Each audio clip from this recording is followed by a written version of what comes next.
Eba, eba, eba. Olha que honra. Estou aqui com o Mário Alasca, participando do programa dele, esse programa delicioso. Tomei gosto, hein? Vou voltar outras vezes. Só que eu contei casos e casos e casos. Você vai gostar. Aguarde.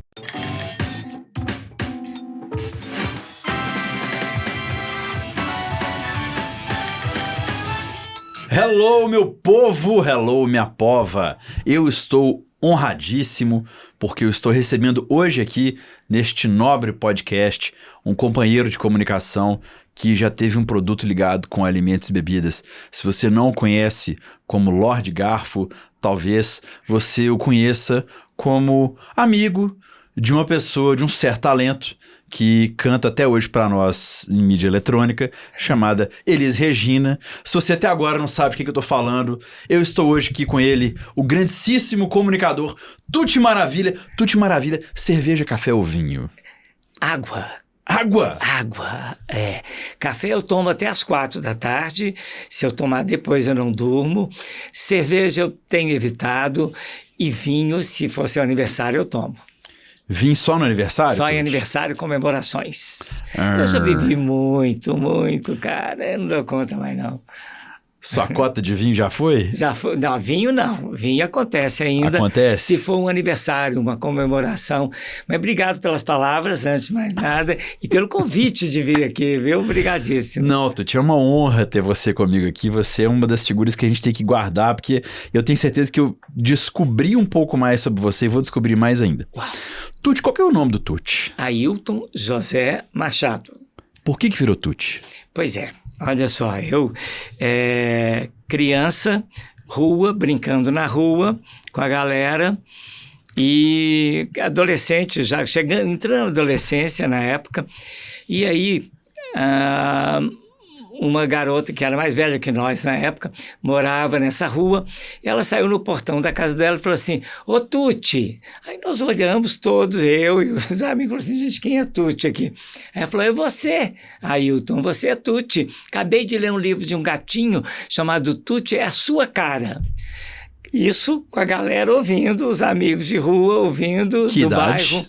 Tinha o quê? 16, 15, 14, 15, por aí. Aí pega, cara, porque aí os meninos todos da rua, ô Tuti, ô Tutinho, Tutinho, Tutão, pegou o Tuti, nasce aí, você acredita? Por causa de um livro infantil que ela leu. Você, a senhora, minha mãe, vulgo dona Hilde, que o nome dela é Hildene, a gente chama ela de Hilde, ela fala assim, olha, fala pro Tuti, que eu sou muito fã dele. Obrigado. Porque todo dia ele entra no rádio e fala assim, agora ela. É. E aí entra Elis Regina. 3 horas da tarde. O que é isso, Tuti? Explica pra mim. Olha, veja você, quando eu entrei para Inconfidência, ela tinha acabado de virar estrela, eu abatido com aquela história. Aí eu perguntei o diretor, que era o Claudinei Albertini, eu falei, Claudinei, e já é amigão, já tinha trabalhado com ele e tal. Eu falei, Claudinei, estou querendo fazer uma homenagem à Baixinha. O que você acha? Pode ser eu colocar 2, porque isso chama jabá. Em rádio, repetir o artista todos os dias chama de jabá. Mas em Confidência não tem jabá, né? Então o bom é isso. Aí eu falei, tem problema para vocês da rádio? Ele falou, de jeito nenhum, só você pode fazer essa homenagem diariamente, porque você morou com ela, você conviveu com ela. E aí eu estreiei já. A primeira entrevista que eu fiz no rádio, eu comecei na Rádio Capital, em 79, com quem foi? Com ela. Ela falou, você vai estrear no rádio, né? Então, a primeira entrevista sou eu. Ela estava em Brasília fazendo show, e aí me passou o telefone e tal. Eu, ao vivo, liguei para ela, estou aqui estreando na Rádio Capital, tal. Então agora eu vou conversar com Elis Regina. Aí pronto, ela já entrou desejando tudo de bom.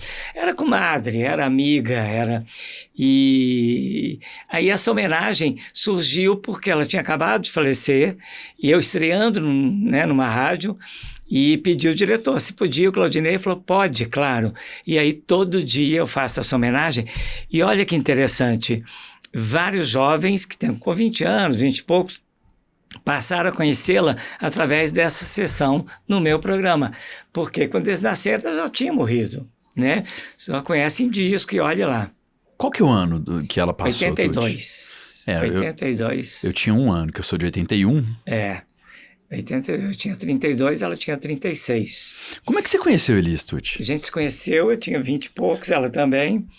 A gente, olha só, eu fui fazer jornalismo, a história começa aí, curso de jornalismo.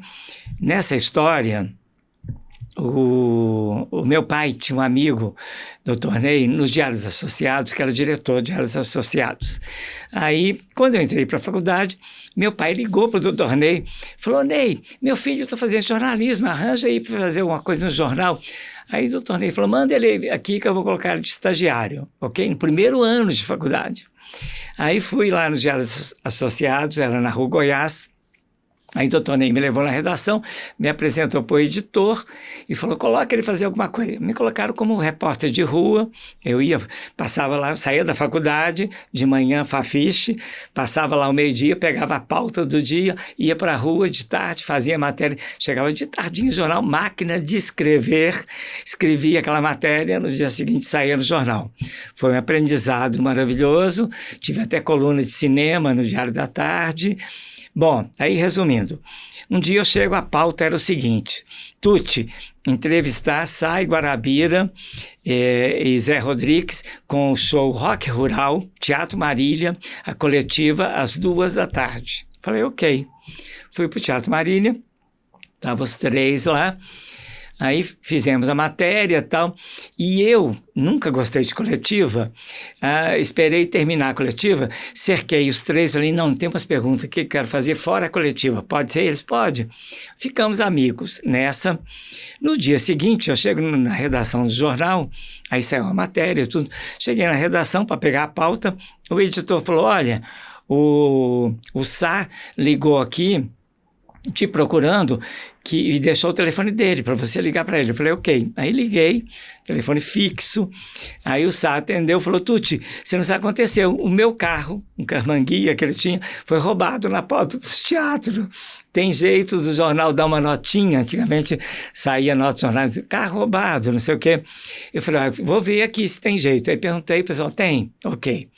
Aí colocamos o anúncio do carro do Sá, foram embora eles. O carro não acharam, bom, foi embora. Umas semanas depois, toca o meu telefone, aí o Sá levou o meu telefone. Aí toca o telefone, um cara falando assim, eu fiquei sabendo de você, eu sou um produtor de shows e eu tô com o show do Marcos Valle e tô querendo levá-lo a Belo Horizonte. Você não quer fazer essa promoção e produção local para mim? Eu falei, eu não sei fazer isso. Ele falou, não, eu vou te ensinando. Eu te mando umas fotos, você vai nas redações dos jornais, entrega, vou te mandar um texto, um release, você leva e no teatro os ingressos te dão um tanto para você dar de cortesia, para quem interessa e tal. Bom, ele foi me ensinando, fizemos. Teatro Marília. Lotou a temporada. Outro dia eu tive com o Marcos Valle, ele lembra de tudo, cara. E eu tenho esse contrato impresso, o primeiro contrato que eu tive de produtor. Bom, resumindo, fizemos a temporada, Marcos Valle foi embora, eu fiquei assustado, falei, gente, deu certo. Fiz cartaz, colei cartaz, chamei os amigos para ajudar a colar lambe-lambe nos muros, antigamente usava para divulgar, cartaz em loja, tudo isso eu fiz. Aí foi embora Marcos Valle, ok, bye bye, so long, very well. Semanas depois, me liga um cara falando, Tucci, eu chamo Benil Santos, eu sou produtor de shows e fiquei sabendo de você, você fez Marcos Valle aí, e eu quero levar com você Maria Bethânia com Rosa dos Ventos. Eu falei, que isso?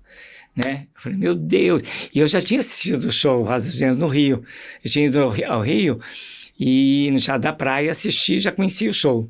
A Bethânia já era Bethânia? Sim. Já era Bethânia. Porque o Rosa foi o show parece que é idiota, né? Porque a Bethânia, ela é muito grande e em algum momento na vida ela pode não ter sido tão grande, mas ela já era grande. Ela já era grande, porque ela começou no Opinião. Ela começa antes, no show Opinião, substituindo Nara Leão. Oh, yeah. Aí foi dada a largada. E aí eu falei, Maria Bethânia, Rosa dos Ventos, vai ser a primeira cidade fora do Rio, quero fazer. E você consegue um teatro grande, uma temporada de 5, 6 dias? Falei, vou ver. tinha o Chico Nunes, ainda não tinha o Palácio das Artes. Aí fui no Chico Nunes, Dona Valquíria, ficamos amigos para sempre. Falei, eu estou querendo data. Ela falou, para quem? Falei, Maria Bethânia. Ela, na hora, que dia que você quer? Bom, fizemos a temporada Rosa dos Ventos, foi aquele sucesso enorme.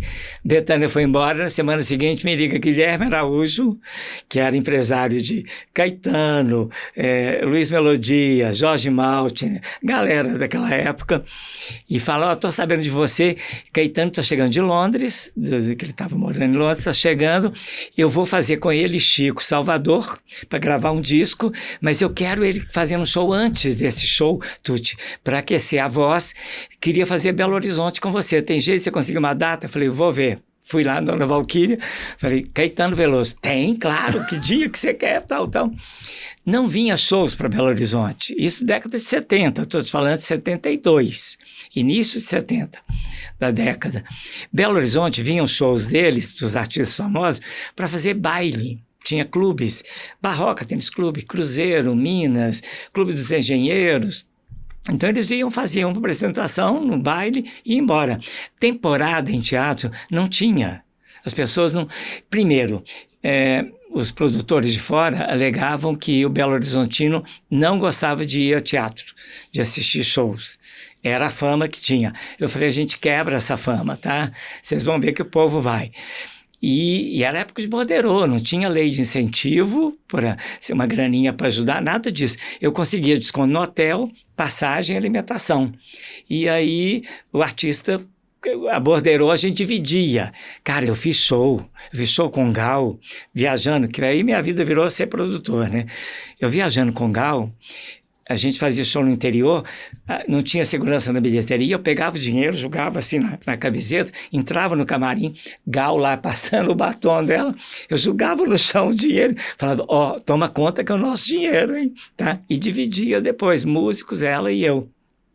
Eu virei o representante desse Benil Santos, que era empresário de Vinícius de Moraes, Chico Buarque, Paulinho da Viola, Bethânia na época, e Guilherme Araújo, que era de Caetano, Luiz Melodia, Zezé Mota, Gal Costa, entendeu? Você produziu todo mundo, então? Todo mundo, esse povo da época, todo mundo eu trouxe, e era um por semana. Você acredita? Acredito. Ou era no teatro, ou era no ginásio.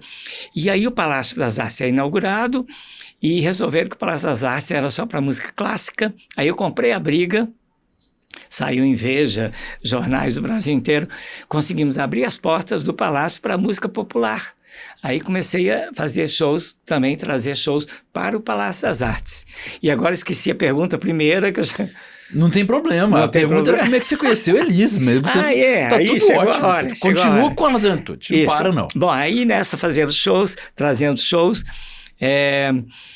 eu trouxe o Benil, empresariava o Quinteto Violado, um grupo de Pernambuco maravilhoso. Aí Benil falou, vamos levar o Quinteto, Tuti, em Belo Horizonte? Vamos. Trouxe o Quinteto. Com o Quinteto veio o operador de som do Quinteto, era irmão de Elis Regina, Rogério Costa. Ele era, primeira vez ele trabalhando com som, veio do Rio Grande do Sul, com o Madre arranjou trabalho com ele aí nessa área do som. Ele nem tinha trabalhado com ela, e estava fazendo o som do Quinteto. Quando eu fiquei sabendo, eu era apaixonado com Elis, eu era fã. O que eu fiz, cara? Coloquei um banquinho do lado dele, na mesa de som dele, no Teatro Chico Nunes, a mesa ficava no meio do teatro, coloquei um banquinho do lado, eu falei, Rogério, eu vou fazer o borderô, que é a conta do dia, da noite, do dinheiro. Acabando o borderô, eu venho e vou sentar do seu lado, tá? Ele falou, tá. Aí eu fui e sentei do lado dele todos os dias do show e ficava comentando, fala da sua irmã, parará. Fiquei falando, bom. Aí ele foi embora, contou para ela que tinha um cara aqui que trazia shows, que era apaixonado com ela. E aí ela chama ele para trabalhar com ela, porque ela larga o empresário antigo, monta a Trama, a empresa dela, de produção, e fala, então vou contratar meu irmão, chama o Rogério.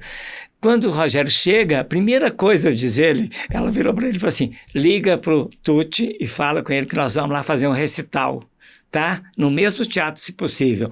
Tá bom, ele me liga. Tuti, Elisa, agora estou trabalhando com ela, minha irmã, quer ir a Belo Horizonte. Falei, claro, vou arranjar a data. Fui no Chico Nunes, consegui a data.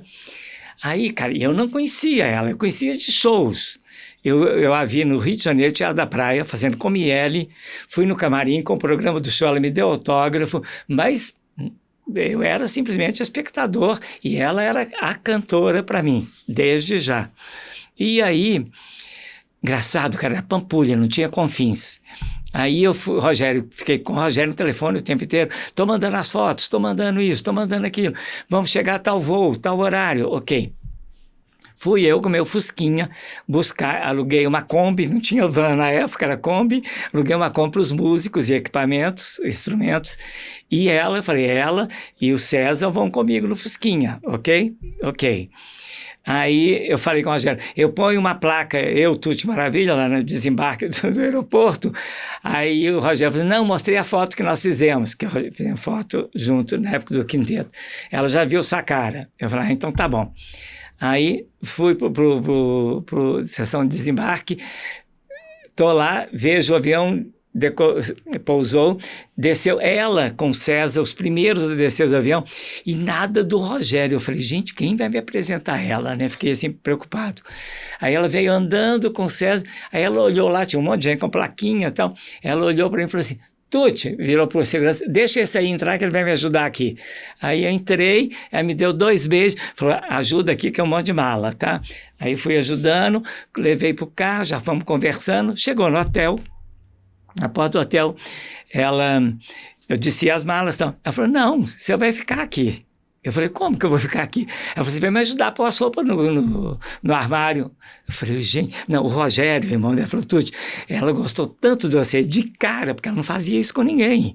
Ela é cheia de defesa, porque ela levou umas porradas na carreira, então ela tinha defesa, escudos, entendeu? É pimentinha. As pessoas falam, ela é difícil. Mas você fala dela, parece que ela é um doce. Pois é, e não. Isso, assim, com todo respeito, parece cachorro bravo comigo. Com os outros rosna, com o dono é um trem de louco. Pois é, comigo ela era um doce, ela virou um doce.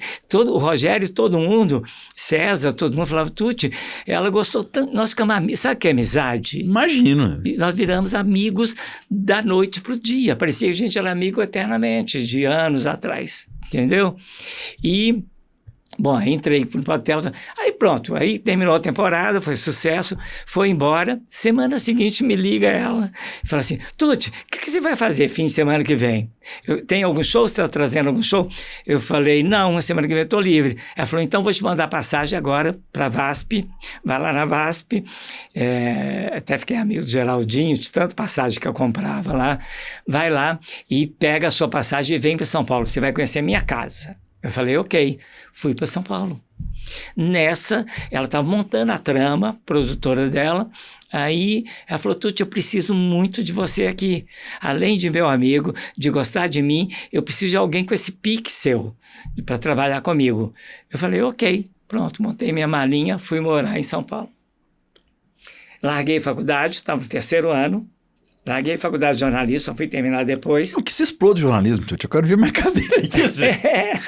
Essa já é a tal da casa na Serra da Cantareira? Não, tinha a Praça Maria Rita? Ela comprou a Serra depois do falso.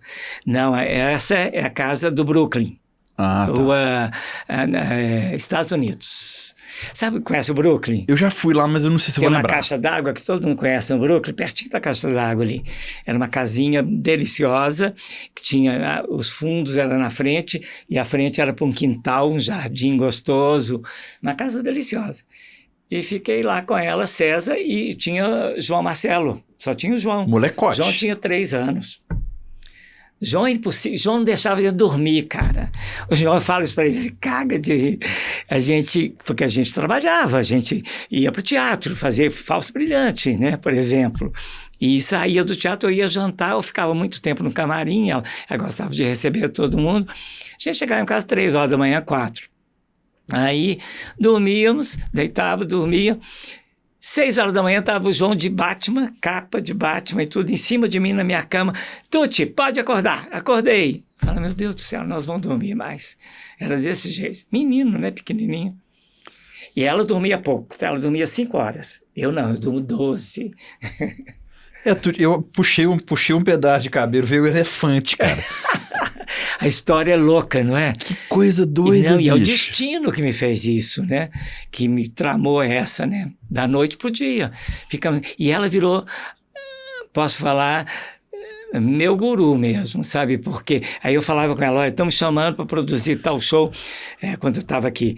Ela falou, não, isso aí não é bom não, o som não é bacana, não, pega coisa ruim não. Ela foi me aplicando de discos, ela foi gravar com o Tom, aquele disco maravilhoso, né, com o Tom, e aí quem foi para São Paulo ajudar a tomar conta do João Marcelo, com o Dona Erci? Eu, tudo bem.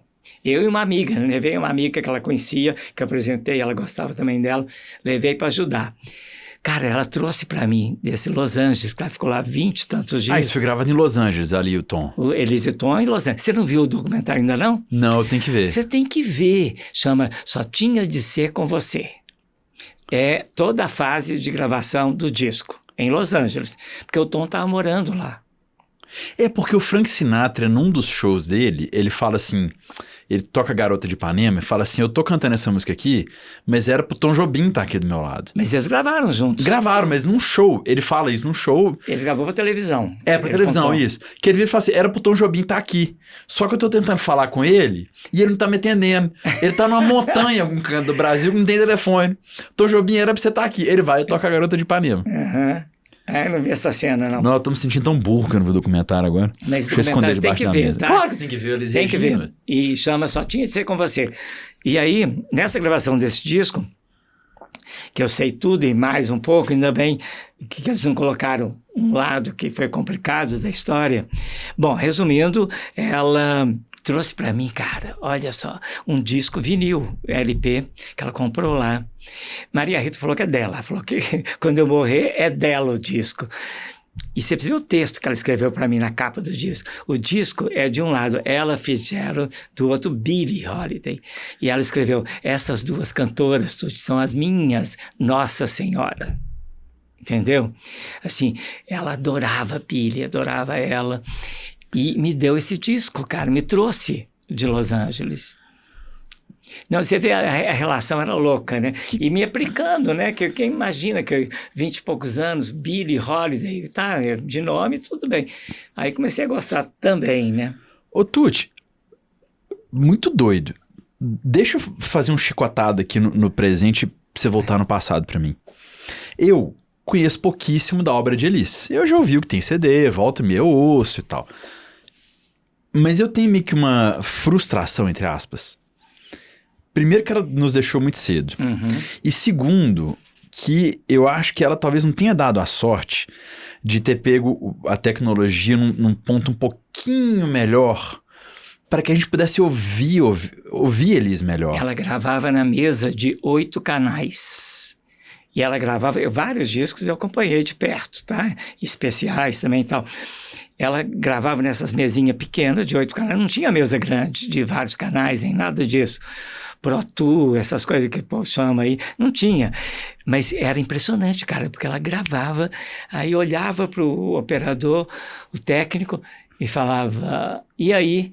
Aí ele falou assim, valeu. Ela falou assim, não, vamos fazer mais uma que eu acho que eu faço melhor. E fazia outra vez, ficava muito melhor. E a primeira já estava valendo, tá me entendendo? Eu acho que é até complicado, Tuti. Tem um negócio deles que certas coisas não adianta você explicar. Ela, né? Porque a Elis, cara, vamos lá, ela tinha voz? Ela tinha voz. Ah, mas fulano de tal tem voz. Não, tudo bem. Ela tinha técnica vocal? Ela tinha técnica vocal. Ah, não, é porque fulano de tal tem ótima técnica vocal. Não, mas a Elis tinha voz e tinha técnica vocal. Interpretação, eu não via. Se tá aí, por favor, me apresentem. Eu ainda não vi a entrega que ela tem e tal. Eu gostava muito da Cássia Eller, porque ela tinha um envolvimento com aquilo que ela cantava. Né? Mas a Elis é Elis, assim. Então, vamos supor, Tuti, que nós estamos aqui em Marte e começou esse podcast agora. Como é que eu explico para alguém quem foi Elis Regina? Foi única. Nós temos na música brasileira alguns que são únicos, tipo quem? Tom, Gil, Caetano, Gal também foi a única, que era muito amiga dela e que ela gostava muito de Gal. Foi a única que Gal chamou para participar do especial de TV, foi ela. Então, a comadre, ela brincava. Hoje eu já conto isso, porque na época a gente ficava íntimo, né, dentro de casa. O Rogério, irmão dela, tinha um cabelo lisinho igual o Íntio. Tá? E ela não tinha o cabelo liso, ela tinha o cabelo mais grosso, tá? Por isso usava aquele cortinho e tal. Mas aí ela, quando tomava uma, ela falava com o Rogério assim: Rogério, cá pra nós, você tem esse cabelo liso, mas você não canta porra nenhuma, tá entendendo? Eu tenho cabelo ruim, mas eu canto. Brincando, entendeu? A gente ria, cara. Agora, sabe qual é o problema dela? Ela declarou um dia pra mim, ela falou: Tuti, isso a gente escolhendo repertório de Falso Brilhante. Tal música, aquele monte de fita cassete na época, fita cassete, e o André Midani, o diretor da gravadora, recebia as fitas e mandava para ela. E ela ouvia tudo, tomando café sem parar e fumando sem parar. Aí, um dia ela falou assim comigo, eu falei: comadre, essa música aqui tá muito ruim, não? Eu tô achando que você vai arrasar cantando. Ela falou: Tuti, você falou uma coisa certa. Meu problema é esse. A música pode ser uma merda, uma bosta. Eu gravo e fica ótima. Você está entendendo? Então eu tenho que ter cuidado. E era verdade. Elis, mas assim, a Elis Tucci, você que a viu de perto, Fascinação, por exemplo. Eu convido alguém que nunca ouviu Elis Regina, se é que isso é possível, mas ouvir com calma, né? Não é bota um dia, você que tá vendo a gente aqui, você é jovem, se é que existe essa pessoa que me escuta, bota um dia no seu fone de ouvido bom ou caro, Noise Cancelling do Escambau 4, bota Fascinação com Elis Regina cantando. Vai pra um lugar, fecha o olho e ouve a música. É perceptível a respiração, a entonação, a entrega. Tem músicas que a gente vê vídeo que ela se emociona durante a música. Você que morou com ela, isso era uma coisa nata dela pegar a música, ler a letra 800 vezes, entender a mensagem, ou ela ia cantando e através da voz e do canto ela ia se descobrindo e se deixava emocionar com isso? Era nata. Ela pegava uma música, chegava uma música, o André mandava, falava assim, indicava ela, para essa música acho que vai ser bom você colocar no próximo disco e tal. Ela falava: vamos ver. Aí ela cantava, ficava perfeito, cara, ficava perfeito, todo mundo ouvia, falava assim: cara, ficou, já né? Ela tinha o poder e ela dirigia tudo. Ela gravava, ouvia e falava assim: não, vamos gravar outra vez, a bateria ficou alta, o baixo, vamos tirar aquele baixo. Ela dirigia os músicos, dirigia o som, numa mesa de 8 canais. Tá? Ela falava: não ficou bom, vamos mudar isso, vamos tirar, está muito alta essa guitarra, vamos fazer de outro jeito. Quer dizer, ela tinha uma percepção musical, um ouvido, que era uma coisa impressionante. Né? Ela ouvia a música, sabia como é que ia rolar através da voz dela e cantava igual a gente respira. Ela não tinha problema para cantar. Isso é um nojo, né, Tucci? Impressionante. Eu desafinado, eu desafino, parabéns para você. E ficava ouvindo ela e falava: o que é isso, gente? Dá para piorar um pouco? Falava com ela, ela falava assim: dá não, é desse jeito, tá natural. Arrasava, né? Ela teve várias parcerias, você está mencionando o encontro dela com Tom Jobim, né? Eu acho que isso é um dos grandes momentos da música brasileira. Vamos fazer um exercício, Tucci, ingrato, ruim. Teve essa propaganda com Elis e Maria Rita. Eu não quero falar de anunciante, que eu sou publicitário, não quero afastar ninguém desse podcast. Teve quem criticou, teve quem gostou. Eu fiquei impactado, eu fiquei emocionado, vamos falar assim. Mas e se a gente fizesse um exercício cruel? Porque isso é cruel. Eu perdi meu pai, e se seu pai tivesse aqui? Puta, cara, tanta coisa. Mas se Elis ficasse por aí mais tempo, você morou com ela, você conheceu ela, você não só deu play na música dela. O que seria Elis, velho? Com quem será que ela andaria? O que ela toleraria? O que será, cara? Ela seria o que ela começou, depois que ela começa a montar a firma dela própria para tomar conta da vida dela, ela começou a levantar bandeiras, a batalhar pelo que ela pensava, começou a falar o que ela pensava e continuaria aquele trabalho. Outro dia eu e João Marcelo falamos exatamente isso. O João falou, eu também acho, Tuti, ela continuaria lançando gente nova na música. Foi o que ela fez. Né? A carreira dela toda, você pega vários aí compositores, a primeira vez que foram gravados por ela, entendeu? Então, ela continuaria fazendo isso do mesmo jeito e ela era uma pessoa muito necessária politicamente. Ela faz falta hoje, sabe? Você vê esse mundo surreal que a gente vive hoje, do mal tentando apagar o bem, né? Em todas as regiões e no mundo inteiro, ela estaria levantando bandeira e brigando. Te garanto. Ela não ia deixar por pouco, não. Vamos falar das parcerias dela. Eu não vi, mas eu sei que ela teve o Projeto 2 na Bossa. Sim. Ela e o Jair Rodrigues, né? Que eu ouvi o CD na casa do meu pai. Depois eu vi os cortes, né? Trechos que tem no... Se você procurar Elis Regina e Jair Rodrigues, você acha ela e ele interagindo no palco e tal. Os discos venderam mais que pipoca em porte circo, né? Ela chegou a gravar 3 discos com ele. Um deles eu ouvi. Que eles abrem com samba, ela e Jair Rodrigues. Vamos pegar ela e Jair Rodrigues. Você que a conheceu de perto. Jair Rodrigues, energia alta... e voz, interpretação, entrega e tudo mais. Elis Regina, energia alta, voz, interpretação, entrega e tudo mais. 2 bicudos se bicando ou eles conseguiram encontrar uma harmonia? Conseguiram encontrar harmonia, cara, você acredita? Acredito. Você sabe que do programa O Fino da Bossa, vários sketches que eles faziam juntos no programa, era improviso, na hora. Eles se conheciam tanto, um olhava para o olho do outro e falava, é agora, pá. Porque eles criaram o popurrí, né? Pegaram várias músicas, emendavam uma na outra, sabe? Ensaiavam um pouco antes do programa entrar no ar. E esse programa entrava no ar em São Paulo, ao vivo, e era gravado e era distribuído para as capitais do Brasil no dia seguinte, ou semana seguinte, às vezes. Acontecia isso. Então, era identidade, sabe? Ela e Jair deu certo, né? E isso aí que você falou, só pra quem tá vendo, a gente uma vez viu o Carlos Alberto da Nóbrega e o Renato Aragão falando uma coisa parecida, que era assim, os Trapalhões gravavam 3 programas, uma fita ia pra Rio, a outra ia pra São Paulo, a outra pra BH, Isso. Aí trocavam, nesse meio tempo eles já tinham gravado mais 3, as fitas iam pro Nordeste, pro Sul, porque não existia a rede de TV, não existia, né? O Silvio Santos fazia isso com a TV Alterosa, aquele programa dele domingo o dia inteiro, ele mandava, cada capital mandava uma gravação, às vezes com corte diferente, porque os patrocinadores eram outros, então ele fazia também merchandising, né?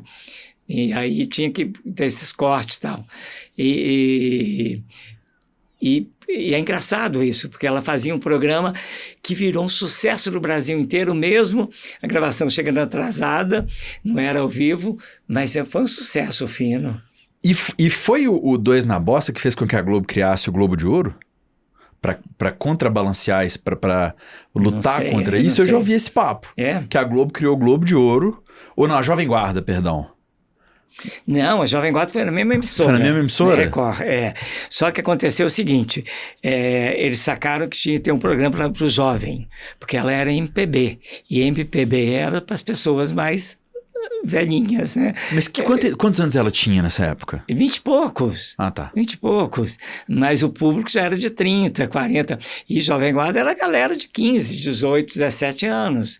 Então, a Record resolveu colocar o Roberto, Vanderlei e Erasmo, para fazer esse equilíbrio dentro da grade da televisão. E criaram uma mentira que ela não gostava do Roberto, e Roberto não gostava dela, para separar o público mesmo, porque se interessar para a gravadora, vender os discos do Roberto e ela vender os dela para o público dela. Não interferir, entendeu? Um atrapalhar o outro. Criaram isso? Criaram, que eles brigavam, que eles não se gostavam. Até que chegou uma hora, ela cansou e falou assim, vamos julgar, essa porra dessa história não vai rolar mais não. Vou gravar você e você vai gravar comigo. Eles gravaram juntos uma música e depois ela pegou a Estrada de Santos, gravou dele, como é que chama a outra? Bom, aí ela gravou o Roberto. Ela gostava dele. Alguém apontar pro Roberto Carlos e falar assim, ó, acabou, agora você vai gravar uma música minha, eu vou gravar a sua. Essa pessoa tem que ter muita energia, né, Tuti? Tem que ter. Porque senão, como é que você fala isso com o Roberto, né? Mas ela era danada. Você falou dela tomando café. Esse papo que fala muito sobre alimentos e bebidas. Eu já ouvi dizer que Nelson Gonçalves tomava café durante a apresentação dele. O que Elis comia e bebia em dia de show? Ela gostava de comer após o show, durante o dia, coisas leves. Ela era uma grande cozinheira, sabia? Não. Menina, ela fazia pratos maravilhosos. Deixa eu te contar a história. Ela, quando a gente estava fazendo Falso, a gente saía tarde do teatro e ficou um ano em cartaz, né? A gente saía mais tarde, sempre. Mas eu, César, Rogério, seu Mário, pai na época, tomava conta da bilheteria, a gente ficava esperando aonde ela queria ir depois daquele dia, no dia daquele show, onde ela queria ir. Se ela queria ir para um restaurante no Bexiga, comer alguma coisa antes de ir para casa, ou queria ir para casa e chegar em casa e fazer comida, porque ela não estava sem comer, né? E a gente também. Então, ela que resolvia, cara, ela falava assim, ela no camarim tirava toda a roupa, tirava a maquiagem, tal, e nós esperando, todo mundo cercando assim, vamos ver hoje. Aí ela escolhia o que ela queria. Quando era para casa, a gente chegava em casa, ela resolvia, falava assim, abria a geladeira e falava assim, vou fazer lula agora. Fazia até às 5 horas da manhã, ela ficava na cozinha fazendo para nós comidinha, a gente comia e ia dormir. E pratos maravilhosos que ela fazia, tá? O Natan Marques, sabe o Natan, músico? Não sei, Tuti. Tocou no Falso. Natan, falei com ele essa semana, ele falou, Tuti, e a galinha cabidela? Eu falei, pode crer. Galinha cabidela, que é galinha molho pardo, ela amava, tá? Aí, uma vez, eu morava com um amigo e ela cismou que queria comer galinha molho pardo lá em casa. Eu falei, eu não sei fazer isso. Ela falou, eu também não sei, eu quero que uma mineira faça. Aí chamei uma amiga minha, a Carmen, foi e fez, foi um sucesso, assim, maravilhoso. Ela aprendeu vendo Carmen fazendo. Ela, quando o Milton morava aqui, em Belo Horizonte, ela foi para o apartamento do Milton fazer comida para o Milton. Ela adorava cozinhar e sabia cozinhar. Mas então ele saía de um show, tipo no Palácio das Artes da Vida, e falava assim, quero ver Bituca. Não, quero ir para um restaurante, se Bituca for junto, melhor. Ah, tá. Né? Não ia para casa da pessoa, não. Ou quero ir para casa, não estou afim de ir para restaurante, não. Quero ir para casa. Aí a gente ia para casa e lá ela cozinhava. Ela gravou muitos mineiros, né? Há quem diga até que o Clube da Esquina ela foi fundamental, né? Mas ela tinha... Bom, ela tem você na história dela também, né? Ela chegou a passar alguma temporada aqui fora show? Ela tinha algum envolvimento com a cidade? Como é que era isso? Ela vinha, declarando agora, mas outro dia eu até contei isso. Ela vinha, mas vinha de peruca, óculos escuro, toda transformada, para ninguém ver. Ela tinha algum problema lá, de relação, de trabalho mesmo, me ligava e falava assim, tô saindo agora com babá, balde e os meninos, tá? Chego aonde? Eu dava o endereço, ela chegava. Escondidíssima. A gente foi uma vez para um sítio aqui perto de um amigo, ela queria um sítio. Ela falou, não, Tuti, não quero ficar na cidade, estou precisando de um lugar com mato, arranja um lugar aí, eu vou escondida. Aí arranjei, fomos para esse sítio, e perto de Pedro Leopoldo, perto de Capim Branco, sabe onde? Aqui pertinho. Sim. Aí, claro que a comida, uma hora, precisava comprar, né? Vamos no supermercado. Menino, perucão, óculos, e as pessoas não sacavam que era ela. Você acredita? Mas então a Elis... Ela ficava calada. Ela também ia falar assim, vou falar porra nenhuma, vão fazer a listinha, vão chegar lá, vão pegando e comprando, e eu não falo nada. Ok. Mas então ela dava uns pulos, escondia aqui. Puro no bom sentido, escondia aqui, né? Fazia isso. Ela gostava de vir escondida, sem ninguém saber. Tuti do céu. Vamos falar um pouquinho de você, né? Muita história. É verdade que, só de entrar na questão do rádio, é verdade que o carro que está transportando a Maria Bethânia não pode dar ré antes dela entrar no show? É mesmo? Não, isso eu não sabia. Você não sabia? Mas eu posso até acreditar, porque Bethânia é toda mística, toda cheia de coisa. Será? Eu já ouvi esse papo, que o carro que transporta a Bethânia não pode dar ré. Não, eu nunca ouvi falar isso.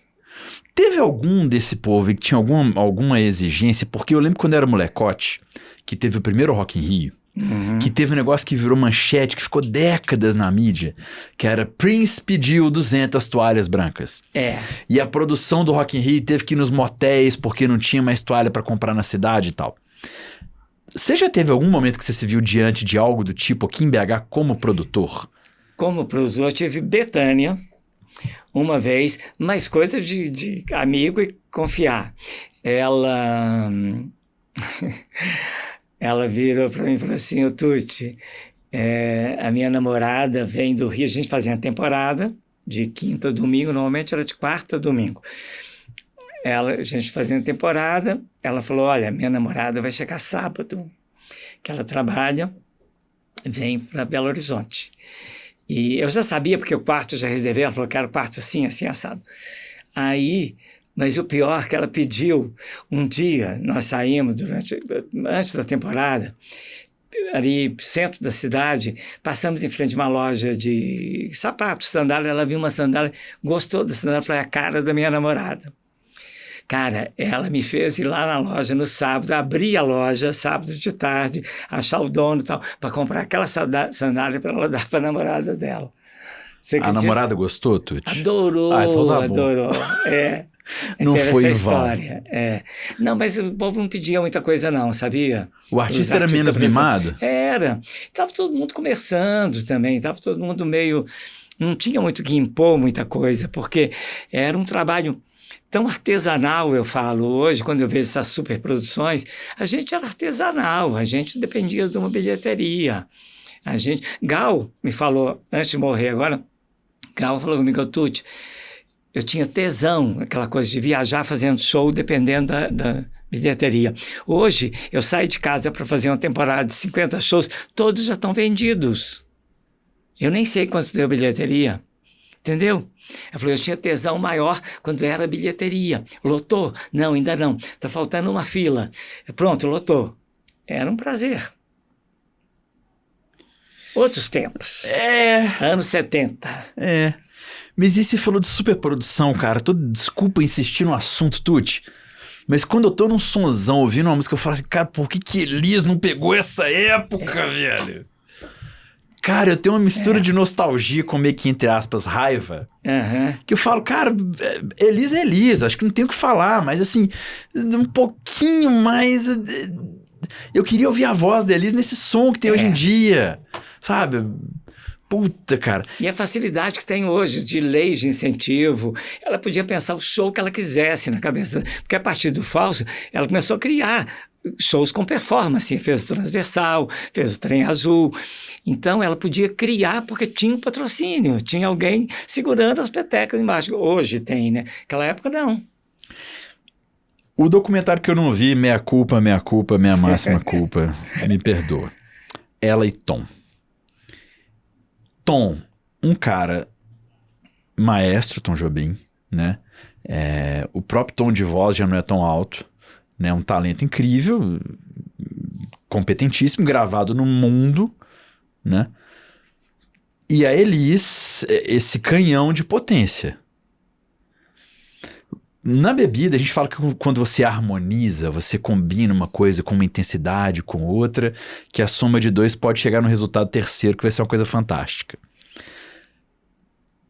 Teve alguma faísca? Porque hão de ser gênios bem distintos. Me fala alguma coisa que eu não sei, Tuti. De quê? Ela e com Tom, Elis e Tom. Você tem que assistir o documentário. Tem que assistir o documentário? Vai ver as faíscas, poucas. Algumas. O problema dessa história dela com o Tom foi o seguinte. O Roberto de Oliveira, que produtor, falou com ela assim, ela estava completando 10 anos de Philips, de Polygram, gravadora, que era o André Midani, o diretor, super bacana. Aí o Roberto teve a ideia o seguinte, Elis, por que você não comemora os seus 10 anos de gravadora pedindo à gravadora um disco seu com o Tom? Ela falou, eu com o Tom? Você acha que o Tom vai querer gravar comigo? Aí o Roberto falou, quem sabe? Propõe. Aí tá. André fez o contato e Roberto com o Tom topou. fazer. Só que o Tom achava que o disco era dele e ela como convidada, ele fazendo os arranjos, tocando, e não. O disco era dela, com arranjos de César, os músicos dela tocando, e aí que deu atrito. Cara, foi uma Você tem uma ideia? Isso já foi divulgado agora, porque no filme, quando rolou o filme, quem sabia da história divulgou e não dava para esconder mais. Ela chegou em Los Angeles, achando que o Tom estaria esperando ela no aeroporto, e ele não estava. Ele só apareceu 10 dias depois que ela chegou. Ela queria ir embora. Você tem que ver o especial. Eu vou ver. Ela queria vir embora. Não me xingue ela ligava mentalmente. pra gente para saber como é que o João estava e falava: Tuti, ainda não tive com o Tom. Não estou entendendo. Ele não apareceu. Estou aqui no hotel, eu, César e os músicos e nada. Bom, resumindo, essa confusão... Até a hora que o Tom aceitou, falou, então tá, vai ser esse arranjo, eu vou mexer nele aqui, César também aceitou, e aí no especial você vai ver, é genial, eles gravando, e tem as cenas das gravações, sabe? Take one, 1, 2, 3, pá, começa. É lindo. Você que está assistindo esse podcast, para de me xingar mentalmente. E aí a cena mentirosa no documentário, que todo mundo sacou, e quando eu vi, falei, que isso, gente? Como o Tom não esperou ela no aeroporto, o Roberto Oliveira, que estava dirigindo o documentário, propôs a eles, falou, gente, sacanagem, Tom, você não foi, porque no final eles se apaixonaram. Ele, principalmente, se apaixonou com ela. Viu que era a maior cantora que ele estava do lado, né, cantando música dele, né? E aí se apaixonaram mesmo, aquela paixão se entendia, você vai ver no filme. Mas antes disso foi só faísca. E aí não teve a história de esperar no aeroporto. Você acredita que o Roberto Oliveira combinou com ele e com ela? Falou assim, nós vamos lá no aeroporto, vocês vão fingir que ela está chegando naquela hora e que o Tom está recebendo ela. Você sai andando dentro do aeroporto, ok? Toparam. Você vai ver isso no filme. Mas é tudo mentira, aquilo ali foi montado. Eu estou me sentindo tão mal. Pare de me xingar mentalmente. Você que está ouvindo e vendo esse podcast que não ouviu o documentário, eu estou me sentindo mal. Eu sou perfeccionista. Você é novo, você vai saber isso depois. Tuti, as mulheres de voz grave. Elis, Maria Alcina, perdão. Uhum. Maísa, Amy Winehouse e Adele. Por que esse gênero faz tanto sucesso? Eu acho que o ouvido humano gosta mais, né? Não? Sabe, um falsete, uma voz mais aguda, o ouvido... Você vê, Ney é um caso à parte, Ney Matogrosso, na música, com aquele falsete, com aquela voz dele... do jeito que ele faz com a voz, não é para ouvido humano estar acostumado, né? E o cara estourou e canta muito, né?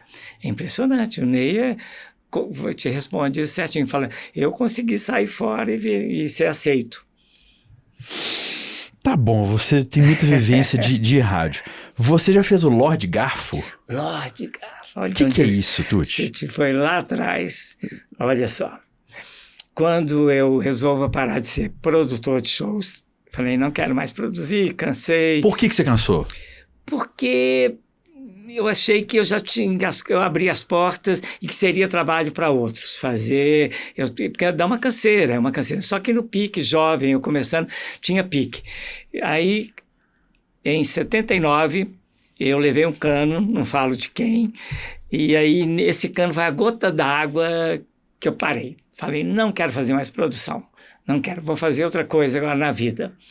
E eu sempre fui muito de mudar de carreira. Eu comecei como porteiro de cursinho. Meu primeiro trabalho, eu era porteiro de cursinho pré-vestibular. E aí a coisa foi mudando, aí fui para o jornal vira aquela história que eu já contei, do produtor. E largar ser produtor era fácil, e foi fácil.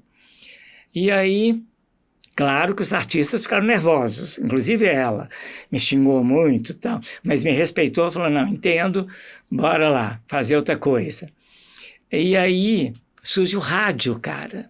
Olha só. Por quê? Estou eu almoçando, chega lá em casa, Reinaldo, jogador Reinaldo do Galo. A gente é muito amigo, a família e tal.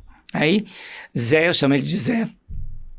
Zé chega lá em casa, eu almoçando, e ele vira e fala assim, arranjei emprego para você, vim aqui falar isso e amanhã eu vou te levar lá. Eu falei, como é que é a história? Emprego onde? Ele falou, no rádio. Eu falei, rádio? Ele falou, olha o que aconteceu. Ele estava operado, tinha acabado de operar o joelho nos Estados Unidos e não estava julgando. E a Rádio Capital estava começando em Belo Horizonte, Curitiba, Rio, São Paulo, era um pool de rádios, né? O dono era o dono da Eucatex, da rádio. Então ele abriu uma em cada capital. E aí, eles convidaram o Zé para ir para a cabine de esporte para ficar ajudando a narrar um jogo do Galo. Ele era jogador do Galo.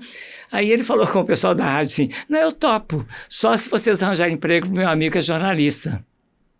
Era eu. Eles falaram, ok, leva ele lá na redação, procura o Bandeira, que é o chefe da redação da Rádio Capital. Ok. Se acredita que Zé chega lá em casa com essa história, falei, Zé, eu não tenho voz de rádio, eu sou gay, vai ser complicado isso, cara. Você não tá achando, não? Ele falou, não, eles falaram que... Eu só fui lá que eles falaram que arranjar emprego para você, então vamos lá ver. Fomos, Bandeira foi super simpático, falou, não, eu vou te colocar, Tuti, o seguinte, existe um jornal nessa emissora que entra no Brasil inteiro na mesma hora. Às 6 horas da tarde, antes da hora do Brasil. É 1 hora de jornal. E em toda a cidade tem um personagem, um locutor que faz o personagem, chama Lorde Garfo. Você vai ser o nosso Lorde Garfo. Eu falei, o que é isso? Ele falou, você vai de dia ligar para um restaurante, perguntar, qual que é o prato que vocês têm aí hoje, à noite, e para acompanhar qual vinho, qual a bebida, anota tudo isso, fala para o restaurante que não precisa pagar, não é merchandising, não é jabá, e pega o endereço daquele restaurante e fala, ouça o jornal hoje que eu vou falar do seu restaurante, ok. Fazia isso de dia, gravava 3 minutos. Era o tempo, às vezes estourava 4, no final o Bandeira falava, pode gravar 5. O rádio não mudou, Tuti. Até hoje é a mesma coisa. E aí, cara, eu pegava lá, ligava para o restaurante, pizzaria, tal, gravava às 5 horas da tarde, entrava no estúdio pequenininho, era lá junto com a JB, junto com a Rádio Cidade, lá no alto. Na Doutor Camilo 87 Serra? Serra. No prédio da 98. Prédio da 98. Doutor Camilo 87 Serra. Isso. Eu estava lá quando a 98 desceu para Savassi, mas continua contando. Pode crer, lá naquele prédio. Gravava às 5 horas da tarde e o texto que eu fazia era assim, gente, hoje é lua cheia, se eu fosse você, convidava sua esposa, seu esposo, sua amante, seu amante, ou a pessoa que você mais gosta, ia comer uma pizza lá nesse restaurante e eles têm um vinho especial.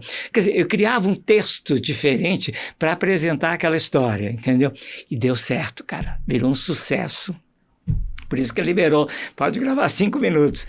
Nessa história, entra no ar um programa de 1 às 4 da tarde, chamado Gente da Capital, tá? Que acontecia também em todas as outras rádios com outros apresentadores. E aqui era com Oliveira Rangel. Você não conheceu Oliveira? Oliveira Rangel era um vozeirão do rádio, porque o rádio tinha homens com vozeirão, homem com voz grossa, né? Então ele falava, boa tarde, parará. E uma voz linda. Ele que gravou aquele da Rádio Cultura, era dele a gravação. Bom, aí o Rangel, Oliveira Rangel, que morreu agora, virou estrela agora esse ano, foi para o interior de São Paulo, ficou fazendo rádio lá e acabou morrendo. O Rangel fazia esse programa chamado Gente da Capital. Em São Paulo, Hebe Camargo fazia, no Rio de Janeiro, Chacrinha, cada lugar tinha um que fazia. E entrava coligado, sabe? Que tinha hora que a Hebe entrava lá, gente, agora eu tô aqui com não sei o quê. Aí entrava aquela entrevista da Hebe, aí, você sabe que eles estavam legal, tudo né? Ao vivo, era legalzinho, legal demais. Tinha grana, né? Um pool de rádio. Aí, o Bandeira, eu chego lá para fazer o Lorde Garfo, ele falou assim, olha, a partir de hoje você não vai fazer o Lorde Garfo. Eu falei, por quê? Caiu a audiência? Ele falou, não, pelo contrário, a audiência está ótima, e por isso que a audiência aumentou, a sua, eu vou te colocar dividindo o microfone com Oliveira Rangel. Eu falei, meu Deus, eu dividir o microfone com um cara, programa de 3 horas, o que eu vou falar? Ele falou, fala o que você quiser, do jeito que você faz, você fala, vai dar certo. Então, eu virei a escada do Rangel. Ele falava uma coisa, eu completava, ou eu falava uma coisa, ele emendava, dava ideia para ele, e música, e música, e música. E como eu tinha trabalhado já como produtor de shows, eu conhecia todo mundo da música. Para você ter uma ideia, Guilherme Araújo me ligou um dia, que era o produtor do Gil na época, e falou: Tuti, o Gil quer que você seja o primeiro em Belo Horizonte a tocar no seu programa o disco novo dele. Chama A Gente Precisa Ver o Luar. Eu falei: ok, você vai mandar o disco? Ele falou: vou mandar, mas da seguinte forma, o disco não tem capa ainda, vai sem capa, que era vinil, vai sem capa, e eu vou mandar a Carmela trabalhava no escritório, vou mandar a Carmela lá no Santos Dumont, no aeroporto, horário de voo de Belo Horizonte, pedir alguém que está embarcando para levar o disco para você, essa pessoa te liga da casa dela, você vai lá e pega o disco e toca amanhã, ok? Falei: ok, e deu certo. O disco veio, eu fui o primeiro a tocar, Legião Urbana, de sorte também. Tudo isso, as coisas acontecem. Por quê? Porque eu estava em Brasília, eles tinham lançado o primeiro disco, estava com a minha amiga Estela, que morava em Brasília, eu trabalhava lá no Senado. No prédio dela, em frente, morava a Isaura, não, como é que era o nome dela? Laura, não. Ai, esqueci o nome dela. Bom, ela era tia dos meninos do Legião, um deles. Sim. Ela era tia deles. E ela era muito amiga de Estela, minha amiga. Aí ela falou para eles: tem um radialista lá na casa da minha amiga, ele é de Belo Horizonte. Vocês vão lá, entrega o disco para levar para Belo Horizonte. Bate campainha, tá Renato Russo, Dado e o Bonfá. Oi, prazer. A gente veio trazer o disco para você, porque você trabalha em rádio, não sei o quê. Você acredita? E você pegou o telefone dos caras? Você Peguei, ficou amigo e tal? Não sei o quê? Peguei. Tuti, você tem história demais, velho. Não, eu tenho história que você não acredita. E aí, cara, voltando à história do Gil, a Rádio Capital, eu aprendi a fazer rádio ao vivo com Oliveira Rangel. E aí, Oliveira Rangel bebia. Eles tinham esse lance de beber. Mas bebia durante o programa? Também. Eu ouço falar isso, que nos áureos tempos de rádio já fumava, eu tenho foto dentro do estúdio fumando, eu fumava, cara. Durante o programa. Eu parei de fumar quando eu virei macrobiótico, mas eu fumava sem parar. E aí, ele bebia e tinha dias que ele ia bebendo e perdia um pouco o controle e ele falava bobagens. Até que um dia ele falou uma bobagem enorme, a diretoria da rádio mandou ele embora. Quem ficou sozinho fazendo o programa? Eu. Você não acredita? Cara, eu falei: meu Deus do céu, vou segurar esse programa sozinho. E aí eu virei o primeiro lugar na audiência na AM, a rádio era AM, Capital. Eu virei o primeiro lugar naquele horário. E aí o Claudinei Albertini, vendo aquela história, montando a Brasileiríssima, me liga, fala: Tuti, aqui é o Claudinei Albertini, sou diretor da Inconfidência, estamos aqui montando a FM da Inconfidência. Estou te namorando pelo ar, quero você na Inconfidência. Eu estou em período experimental, assim que for definitivo eu te chamo. E foi o que aconteceu. Aí entrou no ar definitivo, ele me ligou, fui lá, ele falou: faz um esboço do programa que você quer fazer. Eu fiz, foi a hora que eu perguntei: pode tocar Elis e tal. Aí ele liberou tudo e pronto, entrei no ar e estou até hoje. Quantos anos de Bazar Maravilha? 37. O Bazar Maravilha até hoje está no ar, o Tuti toca Elis Regina até hoje no ar. Ao vivo, todo dia, faço. Eu gosto ao vivo. O Tuti é radialista. Talvez entenda. Agora, eu tornei radialista. O rádio não tinha gay, o rádio não tinha essa coisa. Tinha o Big Boy no Rio de Janeiro, que fazia aquele trabalho lindo, só que eu não imito o Big Boy e nunca imitei. Eu simplesmente é meu astral, meu humor, meu jeito de falar. Eu falo pouco, né? Então, para o rádio isso é bom. Mas eu quebrei, eu já tenho estudos, dissertações de faculdade, inclusive me citando, que eu, em Belo Horizonte, fui o primeirão a quebrar essa barreira aí de que tinha que ser voz de homem, fazendo rádio. Não, parabéns, é um produto lindo. E já que o Tuti falou do Bazar Maravilha, 37 anos lá? 37. Eu quero dedicar Vou fazer esse... agora 37, dia 29 agora de julho. 37, cara, eu tô fazendo 18 de 98 e 14 de 98 Futebol Clube, eu acho muito. Eu quero repensar. Mas eu só quero aproveitar essa deixa para dedicar esse episódio ao o seu produtor, o meu guru Kleber Pacífico, né, claro, que me ensinou tanto no rádio.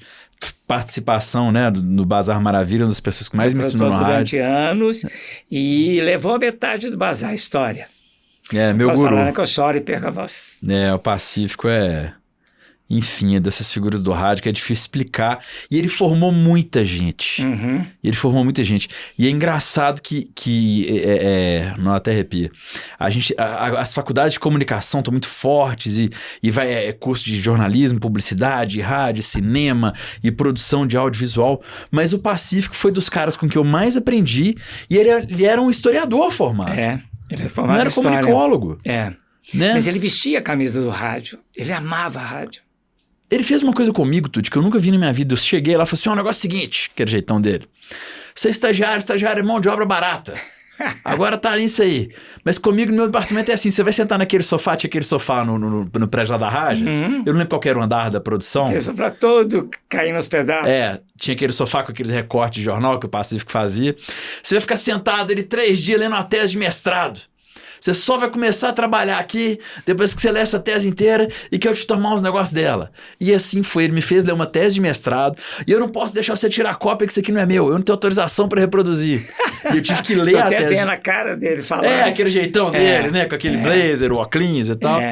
E só depois disso que eu pude começar a produzir e tal. Mas ele me viu e falou, mas você já sabe fazer isso.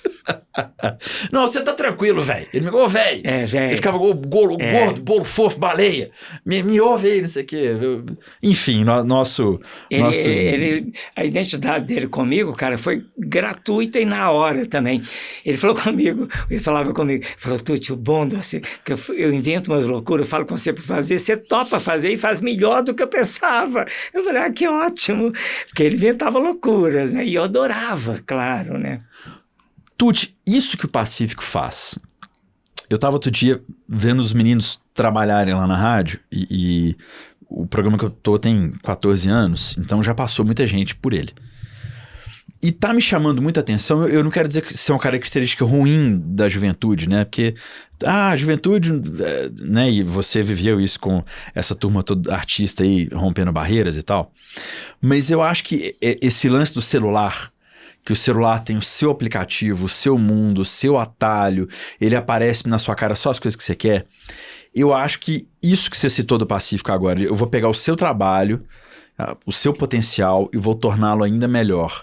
E eu acho que falta isso muito para essa geração. Falta. Tá sendo criada uma geração muito individualista. O produtor, cara, é para tudo, é da maior importância. Eu cito isso.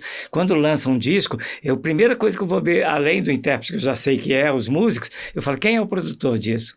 Porque é o cara, é aquele terceiro olho do seu trabalho, é aquele que fala, diminui nisso, aumenta naquilo, né? É da maior importância. E falta hoje. Todo mundo reclama, sabia? Todo mundo quer ser o empresário, né, para fazer o show, para levar de viagem para aqui, para lá. Mas o produtor mesmo, que vai para o estúdio com o cara, que orienta ele, fala, olha, essa taça tem que estar na hora que você citar aquela frase, você tem que levantar essa taça. Esse cara tem que ter. Eu não percebo essa geração compreendendo que eu vou usar o termo bem comum, mas não é bem isso, assim. É um objetivo, olha, são partes da engrenagem, e aqui no Brasil nós temos o péssimo vício de não valorizar o produtor, né? Você vai nos Estados Unidos, o programa tal, produzido por fulano de tal. As séries, que nem Friends e todas as outras, né? A hora que acabava o seriado, produção fulano de tal, né? Aqui no Brasil é o contrário. Você exacerba o âncora, nada contra o apresentador, né? Mas você esquece que ele é a ponta do iceberg, né? Assim, ele é 10% que aparece, porque os 90% para baixo, você não vê. Uhum. Enfim, o podcast, isso que a gente tá fazendo, Tuti, é o rádio AM internetável, com imagem, com som melhor, ou o podcast é uma coisa híbrida? O que é isso que a gente está fazendo? Eu acho e tenho dito que podcast não é rádio e nem televisão, é podcast. É uma forma, uma ferramenta, uma fórmula de divulgar, de fazer mídia, de divulgar uma mídia, um artista, uma música, um livro, mas não pode ser chamado de rádio, de jeito nenhum, e nem de televisão, sabe? Televisão é outra coisa, rádio é outra coisa. Eu, como já vivi televisão, eu fui o primeiro, cara, eu e Pacífico, nós somos os primeiros a ter um programa ao vivo na TV a cabo no Brasil. A TV a cabo nasce em Belo Horizonte, sabe disso não? Cara, eu tô lembrando do programa seu que você tinha uma coisinha, você jogava os papel pra cima, o que era? 25. Tinha campainha, porque a campainha foi criada, é outra história. Mas quando a TV a cabo surge no Brasil, quem trouxe foi o Sérgio Adaide, que está aí ainda vivo, me encontro sempre com ele. Sempre não, mas algumas vezes já encontrei. O Sérgio, ele resolveu bancar essa história de criar um canal a cabo, cobrando das pessoas para assistir o canal dele. Trouxe dos Estados Unidos o equipamento, tal, montou a TV a cabo. Ela só pegava onde ele morava, no Gutierrez, pedaço ali do Santo Agostinho e pronto. Agora, o tempo foi passando, ele foi aumentando. Isso aí foi... E ele ia de porta em porta, falava, eu tenho um canal de televisão, você paga X para ter o canal aqui no seu aparelho. Você quer? A pessoa fala, quero, não quero. E aí ele foi fazendo a TV a cabo.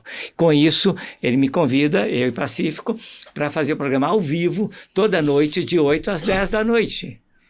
E como esse contato que eu tenho com o meio artístico, todo mundo que vinha a Belo Horizonte levava para lá. De Marisa Hort os atores, atrizes, até cantores e músicos maravilhosos iam para lá para o programa também. Passava no rádio comigo de tarde, ao vivo, já com eles, já marcava com eles, dava o endereço, falava, ó, lá de noite, tá? O programa é ao vivo, chegou. Eles iam. E a gente acabou fazendo essa história, o primeiro programa ao vivo da TV a cabo no Brasil. Tuti, a gente tem assuntos infinitos aqui, mas eu tô nós vamos ficar mais uma semana nós vamos ter episódio 2. Não dá tempo. Pois é. Como é que ela chama? A Grenda. A Grenda, você viu tanta história, né, Grenda? A Grenda tem história. Tá vivenciando a história aqui. Grendinha é nossa produtora, pra você que tá ouvindo a gente aqui. Isso eu tô contando só 1%, tá? A Grendinha comanda aqui o comando mestre. Pode crer, nossos produtores, a Paulinha, o Cris e a Nina, que ajuda na rede social, a equipe Tomei Gosto. É uma equipe, né? Tem isso aí, tá vendo? Tem sempre... Ninguém faz nada sozinho. Ninguém faz nada sozinho. Vai me desculpar. Nem sexo você faz sozinho, tá? Tem gente que fala, eu faço sexo sozinho. Não faz. Não faz, não é sexo. Pronto, falei.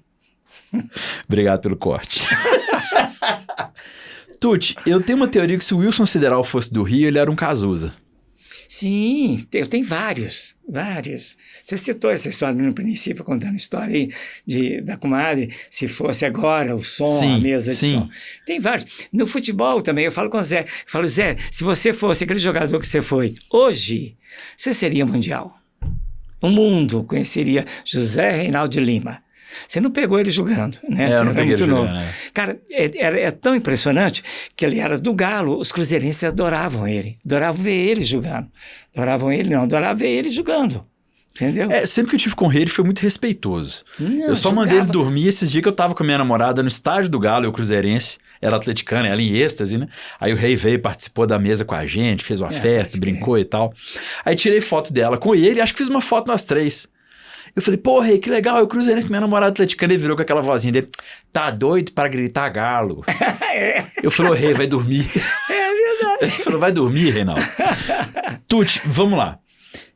Meu padrinho, tá? Claro. Seu padrinho? Quem me levou pro rádio foi ele. Então, meu padrinho. Seu padrinho, ponto final. O programa de rádio da tarde, que é esse que você faz, ele ficou muito associado à dona de casa. Talvez um estereótipo, não sei se vão chegar para um lado positivo ou negativo, mas na minha cabeça, e o que eu acho que era meio que convencional, é que era o programa que fazia... era só o rádio fixo. Yes. Né? Que era o programa que fazia companhia para a dona de casa que estava ali na louça pós-almoço. É isso? Era isso. Com a chegada da internet, mudou tudo na audiência. Tá? Antigamente, esse horário, eu falava, é dona de casa, aposentado ou rico. que fica dentro de casa de tarde, ouvindo rádio? Porque era só no fixo. Não existia o celular com rádio, né? Não existia o computador, você trabalhar com fonezinho ouvindo. Não existia isso quando eu comecei. Então, era isso, o público era isso. A partir da internet, tudo mudou. Cara, eu tenho um público hoje no mundo inteiro, normalmente brasileiros que moram fora do Brasil, que entram na internet e falam, quero ouvir uma rádio que só toca música boa brasileira. Cai aonde? Na Inconfidência, né? Cai ali. Então, e com essa história do Zap, as pessoas mandam notícias. Tu, tô te ouvindo em Roma, eu moro aqui há tantos anos. Tô te ouvindo. Cara, eu viajo para fora, você não acredita. Eu chego no lugar, já aconteceu várias vezes, ou no restaurante e tal, aí vem um brasileiro que trabalha lá, fala, cara, você é o Tuti, você está aqui, já te ouvi muito quando eu morava no Brasil, e aqui também de vez em quando eu te ouço, por causa da internet, porque é fácil agora você me ouvir em qualquer lugar do mundo, né? Entra no site da rádio, inconfidencia.com.br. Então, essa coisa de público, e o interessante, cara, é que eu tenho um público que é de... As pessoas exageram, tá? Falam que é de 4, mas não. Eu acho que é de 7, 8 anos até 90. Sabe por quê? Anda comigo na rua, vai fazer esse mercado comigo. As pessoas param, tá com a criança, falam assim, sabe quem é ele? Que você ouve e gosta, Tuti. Criança, ou tá com a mãe ou com a avó, fala, sabe quem é ele? A avó de 90 anos, te adora, Tuti, minha avó. Sabe, é impressionante isso. Parabéns. O Ronaldo Fraga, os filhos dele, que agora são homens, eles eram pequenininhos, entravam no carro com o pai para ir para a escola. Tem isso, eu tenho uma audiência muito grande em carros, objetos móveis, mas o Ibope não mede. Celular e carro não mede a audiência. Objetos móveis, eles não medem. Mas o Ronaldo falava, eles meninos entravam no carro e falavam assim, pai, coloca no Tuti. Pronto, liga o rádio. Entendeu? Ah, entendi, era liga o rádio. E Parabéns. o rádio é surpreendente, né, cara? Porque o rádio é surpresa. Mesmo você tá assim, de bobeira, de repente entra aquela música que foi BG do seu caso de amor que você acabou de terminar, sabe? Eu já salvei casamento e já fiz casamentos através do rádio. Parabéns, Tuti. Vamos finalizar o podcast. Tem uma pergunta que eu faço para todo mundo. Até amanhã, né? 2 radialistas conversando, não tem fim. Tem uma pergunta que eu faço para todo mundo, Tuti, que é refeição perfeita, companhia perfeita no lugar perfeito. E eu pergunto do almoço de domingo também. Para você, eu vou dificultar um pouquinho. Meu Deus. Eu quero um almoço de domingo com a comadre, que seria o almoço ideal dela. Sim, de domingo. Seria ela fazendo. E eu quero a refeição perfeita, companhia perfeita no lugar perfeito do Tuti. Almoço de domingo da comadre. Almoço de domingo da comadre seria lula, que ela fazia que eu amava, ela sabia que eu amava, porque eu fui macrobiótico, tá? E fui macrobiótico ferrenho. Eu peguei minha empregada e coloquei ela para fazer um curso de macrobiótica, para aprender para cozinhar para mim, entendeu? E ela adorou, passou também a se alimentar melhor. E Gil que adorou, porque eu fui trabalhar com o Gil, ele também era macro, então a gente chegava nos lugares onde tem um restaurante macro aqui. Bom, mas passou a macrobiótica e virei vegetariano. Como carne branca, peixe e frango. Frango, se você fizer, peixe eu como muito, adoro japonês, adoro a culinária japonesa. E faço o meu arroz integral e a minha salada eu também gosto de fazer, principalmente no fim de semana, durante a semana não dá tempo. Eu almoço no selfie, aí é salada, um peixinho e levo para casa um pouco da salada também para comer de noite, entendeu? E sou do arroz integral. E adoro feijão, gosto de feijão muito. Feijão eu nunca parei, nem na macro. Nem o feijão da macro eu não gostava. Aí eu virei para o meu mentor na época, o Romulo, falei, Romulo, esse feijão, eu não posso comer o carioquinha, sabe, aquele marronzinho. Ele falou, não pode, mas você que vai fazer, né? Falei, eu que vou fazer, tá. Então, o almoço perfeito de domingo da comadre é lula, acompanhado de quê? Lula, acompanhado de um vinho branco. Vinho branco. Vinho branco, pode ser. E quem que tá na mesa bem geladinho. Do almoço da comadre de domingo? Ah, se possível, ela, o compadre. Vai dar ciúme gay, hein? Porque eu tenho muitos chegados. Não posso falar, senão eles vão me ligar. E os amigos, então? Amigos. Tá eu tenho amigos, sabia? Assim, maravilhosos. Perfeito. Agora eu quero saber o do Tuti. Refeição perfeita, companhia perfeita no lugar perfeito. Do tutti? Como Do tutti. assim? Entrada, prato principal, sobremesa. Aonde você está com quem? Vou só te explicar, Tutti. Você pode criar da sua cabeça. Não tem que ser 2 pessoas. Você pode fazer uma mesa de banquete medieval. Só que você tem que me dar um lugar, companhia... Um lugar que você fala, um restaurante? Não, um espaço físico. Um restaurante japonês. Restaurante japonês. Japonês, Sim, qualquer um. Qualquer um. Eu sou garoto restaurante japonês, tá? O que eu frequento. Eles me chamam de garoto restaurante. Quem mais você falou? Companhia perfeita. Entrada, prato principal e sobremesa. Vamos lá, entrada. Entrada. Misoshiro. Misoshiro, a sopinha. Com tofu. Com tofu. Ou com, eles chamam aqui cabelo de anjo, que é aquele... Bifum. O macarrãozinho. De arroz. Sim. Prato principal. Prato principal. Todos os japoneses. Tudo que tiver, o menu. Agora, um frango a molho pardo, eu gosto também, igual a comadre. Se minha tia fizer, eu como, entendeu? Porque ela faz um maravilhoso. Você é da sobremesa, Tutti? Sou. Eu sou formiga. Eu estou fantasiado de gente hoje que eu vim aqui, mas eu sou formiga. Eu prefiro o doce do que o salgado, você acredita? Acredito. Qual que é a sobremesa ideal, Tutti? Sobremesa ideal? Eu não gosto só do doce de batata doce, eu não gosto. O resto manda que eu... Numa boa. Agora eu gosto mais do aquele que você come de colher. Ou uma goiabada, claro, queijinho, queijos maravilhosos. Mas eu sou do cajuzinho, cara. Eu não sou Carmen Miranda. Sou do chuchu com camarão também, pode ser. Mas eu sou do cajuzinho, do brigadeiro, desses doces mais simples que a gente conhece desde a infância. Me dá água na boca, beleza. Tanto que eu gosto de açúcar, cara. Eu hoje em dia, meu médico fala, diminui. Mas eu, por exemplo, pra você ter uma ideia, eu não compro açúcar. Eu não uso açúcar em casa. Como eu não compro manteiga, claro. Então, quando alguém, eu recebo hóspede, a primeira coisa que eu falo é assim, vai no supermercado comprar açúcar. Você toma café com açúcar, vai comprar o açúcar, que aqui não tem açúcar, não. Em compensação, doce... O pastel de Belém, eu sou neto de português, eu amo Portugal, e aí, o pastel de Belém, eu tenho uma padaria perto da minha casa, de uma amiga. Se quiser fazer merchan, pode. Pode? Pode. Nosso Pão, ali na Francisco Deslandes. Sim. Eu já, inclusive, gente, coloquei ela na Veja. Eu fui já jurado daquela Veja 2 vezes, escolhendo padaria, restaurante e tal. E já coloquei ela lá também. A padaria, e ela é assim, ela terceiriza. Você sabe fazer o pastel de Belém? A pessoa, ela contrata essa pessoa para ir lá um dia e faz, só naquele dia tem aquele pastel de Belém. No outro ela contrata outro para fazer o quindim. No outro vai um que vai fazer aquele pão com não sei o quê, entendeu? Então a padaria tem delicatessens maravilhosos. Nosso Pão. Irei. Francisco Deslandes, vai lá, fala tudo que me indicou. Tá? Opa, dá As pessoas que eu carteirada. indico vão lá, falam, e são maravilhosas as coisas que ela faz. E aí, o que aconteceu? Já você liberou. Outro dia, agora, esse ano, eu chego lá e ela fala assim, tem surpresa, você não viu a plaquinha? Tem uma plaquinha lá na rua, fica em frente do dia, o que tem naquele dia. Ou é bolo, ou é isso, aquilo. Fora os pães que vende, tu faz todo dia. Aí ela falou, você viu a plaquinha? Eu falei, não, entrei correndo aqui na padaria e nem vi. Vai lá pra você ver. Aí na plaquinha, até fotografei. Pizza Tutti Maravilha. Eu falei, que é isso, Fran? Não estou entendendo. Ela falou, vem cá, porque eu reclamava dela. As pizzas maravilhosas, a menina vai lá um dia, toda quinta-feira, fazer as pizzas, põe fatias, ela vende na hora, 1 minuto, vende tudo.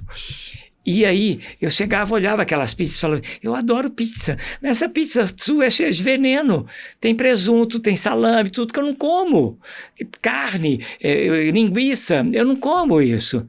Sabe o que ela fez? Fez uma de abobrinha, queijo e tomate. É simples, mas é deliciosa. E colocou meu nome. Parabéns, cara. A pizza de abobrinha, precisamos falar sobre ela, porque ela é muito boa. É muito boa, eu adoro. Gente, vocês ouviram Tutti Maravilha, essa figura, essa história, infelizmente, Tutti, que senão nós vamos até amanhã. Tutti Maravilha, siga ele no Instagram, @Tutti Maravilha, ele está na Rádio Inconfidência, a Rádio dos Mineiros, o programa dele é de segunda a sexta, De 2 às 4. 14 às 16. Então, Ao vivo. Ao vivo. Então você vai ouvir o 98 Futebol Clube que eu faço, que é de 11h30 às 2. A hora que acabar, pra você descansar seu ouvido, pra você ter um pouco de qualidade sonora na sua vida, você bota na Rádio Inconfidência e escuta o Tuti. Foi uma honra ele estar no Instagram, @Tuti Maravilha. Descobri uma playlist sua no Spotify também. Tem Spotify. A playlist do Tuti no Spotify. Que aí põe os programas gravados. Se você não ouviu naquele dia, fica lá gravado no dia seguinte, a partir do meio-dia. Tuti, foi uma honra ter te recebido. Muito obrigado por você veio. Eu que agradeço. Obrigado. Desculpa a falação, porque é muita história, né? E nós vamos ter episódio 2 um dia. E olha que eu esqueço muita coisa. O Pacífico me lembrava histórias que eu não lembro. E até hoje, amigos chegam perto e falam, Tuti, aquele dia você falou aquilo, fez aquilo, que eu não lembro, cara. Que eu não lembro. Sabe, ontem mesmo uma amiga me contou uma história, falei, não acredito. Então, você fica naquela história, né? Você é obrigado a acreditar, porque você não lembra, né? Gente, obrigado. Esse é Tuti Maravilha. Eu sou Mário Alasca, siga o Tomei Gosto. A gente tem o Guia de Cafeterias também, guiacafé.com.br, tem o nosso canal do YouTube, todas as redes sociais. Eu te vejo numa próxima. Valeu, tchau, tchau. Plim, plim.